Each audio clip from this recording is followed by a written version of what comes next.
One, I received this beauty of an email this morning. For those of you that have not been keeping tabs of our Phishing 101 YouTube channel, please have a quick squiz after this email just to see how we identify phishing attacks. So on this one, all looks legitimate. SARS, it's asking for an urgent action. Please respond or act stated within 48 hours. Important notice. So that should be your first little red flag is why is it forcing me to jump onto something straight away? The most obvious in this example and quite primitive is the sending address. So it's delivery.esvoe on the behalf of SARS at noreply.fr. These guys haven't tried really hard to mask where they're sending from. So straight away, I know this is a rubbish email. The best way to just to confirm that if you are unsure is to open up a browsing window. So this will apply to SARS, it'll apply to DHL, to DocuSign, all those emails we have dealt with in the past. And then you can have a quick look over here. So don't take the first one, just confirm sars.gov.za, sars.gov.za.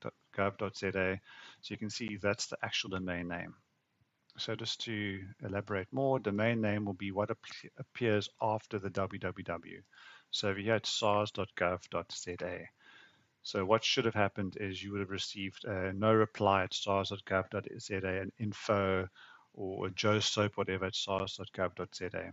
That's what should have been displayed here. But remember, if you were to click on that link again, it might have an underlying email address. Over here, if I hover over that, where it says contact, so let's just say this said SARS at sars.gov.za and you clicked over and it said this, you know it's been masked. So this is not actually from SARS. Okay, but otherwise, the logo looks fine. If we were to click on this little hyperlink, so I've got a solution in place, a secure email gateway, which rewrites all my URLs. So if I were to click on it, it takes it to this specific domain that you can see over here, which will be a sandbox environment, which basically opens up a website in a little container just to see if there's any malicious content or any downloads that are triggered.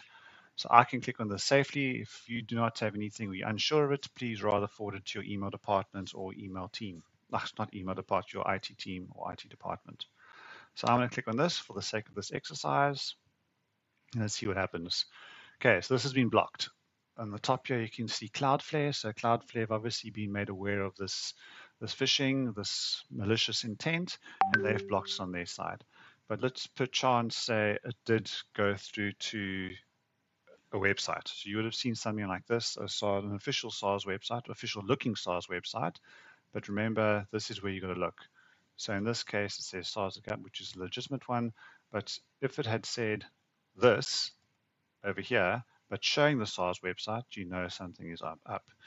So what would have happened is you would have gone to this site, you would have clicked on login, you would have entered your details in, and it would have basically sent your username and password to a third party, which would then have had access to your e-filing.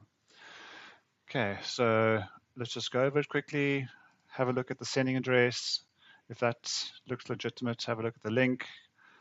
And if that looks legitimate, just tread with care, but I know straight away this is fake, and I know that is fake, so then I would just stay clear. Cool, but yeah, the best bet would be to always, if you're unsure, contact your IT team. Otherwise, put some solutions in place just to help add that extra barrier to this thing happening to you. And please watch all the other videos in the Phishing 101 just so you get used to the different types of attacks.